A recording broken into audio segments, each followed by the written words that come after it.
Assalamualaikum warahmatullahi wabarakatuh. Halo anak-anak semua. Hari ini kita akan belajar tema 4, subtema 1, pembelajaran ketiga dengan muatan PPKN, IPS, dan Bahasa Indonesia. Sudah siap untuk belajar hari ini?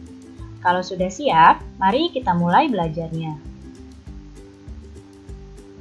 Perhatikan gambar yang ada di hadapan kalian. Ya, gambar di hadapan kalian adalah gambar warga yang sedang melaksanakan kerja bakti. Kerja bakti merupakan kewajiban sekaligus tanggung jawab setiap warga masyarakat. Sebagai warga masyarakat, kita juga berhak untuk hidup di lingkungan yang bersih dan sehat. Lingkungan bersih yang sehat dapat tercipta dengan melaksanakan kerja bakti. Nah, sekarang kita akan mengulas kembali tentang hak, kewajiban, dan juga tanggung jawab. Hak adalah segala sesuatu yang didapatkan manusia sejak lahir. Kewajiban adalah segala sesuatu yang harus dilaksanakan oleh seseorang. Dan tanggung jawab adalah sesuatu yang harus dilakukan dengan kesadaran untuk melaksanakan kewajiban. Hak, kewajiban, dan tanggung jawab ini saling berkaitan satu sama lain. Nah, sekarang simaklah cerita berikut ini. Seorang anak selalu mendapatkan kasih sayang, perhatian, dan dipenuhi kebutuhannya oleh orang tua. Dengan demikian, anak telah mendapatkan haknya di lingkungan keluarga. Hak anak tersebut adalah mendapatkan kasih sayang. Karena anak telah mendapatkan haknya, semestinya anak menunaikan kewajibannya di rumah seperti belajar, membantu orang tua, menghormati dan menghargai orang tuanya dengan penuh tanggung jawab. Jika anak melakukan itu semua, berarti hak dan kewajiban di dalam anak tersebut telah berjalan dengan seimbang. Nah, dari cerita ini dapat kita simpulkan orang yang melaksanakan hak dan kewajibannya dengan seimbang secara otomatis menjadi orang yang bertanggung jawab. Dari cerita ini bisa kita lihat, hak seorang anak adalah mendapatkan kasih sayang, perhatian, dan dipenuhi kebutuhannya. Nah, setelah dipenuhi haknya, anak tersebut juga harus melaksanakan kewajibannya sebagai seorang anak seperti belajar, membantu orang tua, menghormati, dan menghargai orang tuanya. Melaksanakan kewajiban ini harus dengan tanggung jawab. Ya, jadi jika hak dan kewajiban ini sudah dilaksanakan secara seimbang, maka orang tersebut bisa dikatakan sebagai orang yang bertanggung jawab. Nah, kerja bakti yang dilakukan merupakan bentuk tanggung jawab masyarakat untuk menjaga lingkungan. Saat melakukan kerja bakti, akan terjadi interaksi sosial antar warga masyarakat.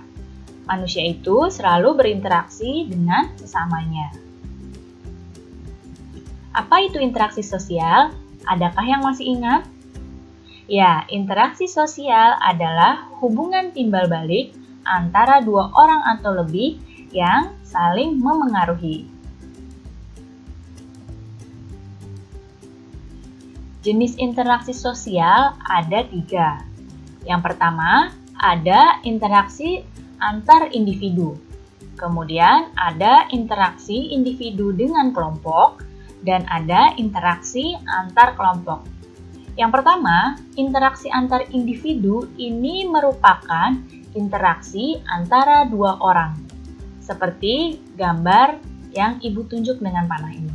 Ada dua orang yang berinteraksi. Ini namanya interaksi antar individu. Kemudian ada interaksi individu dengan kelompok, yaitu interaksi yang terjadi antara seseorang dengan kelompok. Contohnya adalah seorang guru yang mengajar murid-muridnya di kelas. Guru sebagai individu dan murid-muridnya sebagai kelompok. Dan yang ketiga, ada interaksi antar kelompok, yaitu interaksi yang terjadi antara dua kelompok. Nah, contohnya di sini adalah interaksi yang terjadi antara dua tim sepak bola. Nah, ini adalah interaksi antara dua kelompok atau yang disebut interaksi antar kelompok. Dengan berinteraksi, manusia dapat memenuhi kebutuhan hidupnya.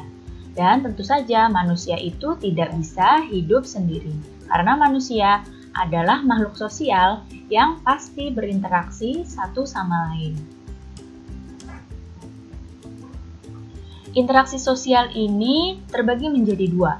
Ada interaksi yang mengarah pada persatuan, dan ada interaksi yang mengarah pada perpecahan. Nah, interaksi yang mengarah pada persatuan inilah yang harus kita lakukan. Sedangkan interaksi yang mengarah pada perpecahan harus kita hindari dan tidak boleh kita lakukan. Ya. Karena masyarakat Indonesia ini hidup tersebar di berbagai wilayah Indonesia yang memiliki beragam karakteristik. Oleh karena itu, setiap warga negara hendaknya menjaga interaksi yang baik untuk menghindari konflik dan perpecahan di dalam masyarakat. Dengan menjaga interaksi yang baik antara seluruh masyarakat dan segala aspek sosial dapat mendukung pembangunan nasional. Kekuatan masyarakat itu terletak pada ikatan kerjasama. Pentingnya kerjasama dapat diungkapkan dengan sebuah pantun. Coba, diperhatikan pantun berikut ini. Di laut ada kapal karam, sekarang jadi pemandangan. Kalau ingin hidup tenteram, kerjasama mari utamakan. Nah, di sini ada pantun tentang kerjasama, ya. Pantun itu sebagaimana telah kalian pelajari, terbagi menjadi dua bagian. Ada yang disebut dengan sampiran, ada yang disebut dengan isi. Sampiran adalah baris ke-1 dan kedua, sedangkan isi pantun adalah baris ketiga dan baris keempat. Nah, biasanya makna dan amanat sebuah pantun ini ada pada bagian isi pantun. Kita lihat lagi pantun yang tadi. Nah, ini pantun tentang kerjasama. Nah, bisa kita lihat di sini, bait 1 dan bait kedua pada pantun adalah yang ini, adalah sampirannya. Di laut ada kapal karam, sekarang jadi pemandangan.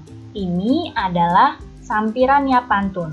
Dan isi pantunnya ada pada baris ketiga dan keempat, yaitu, kalau ingin hidup tentram, kerjasama mari utamakan.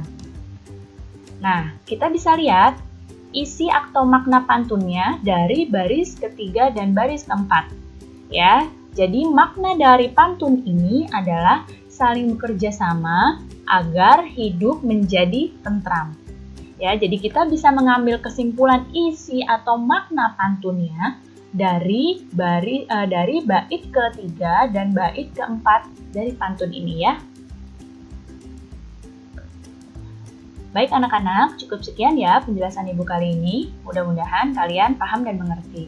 Terima kasih anak-anak semua. Sampai jumpa lagi. Wassalamualaikum warahmatullahi wabarakatuh.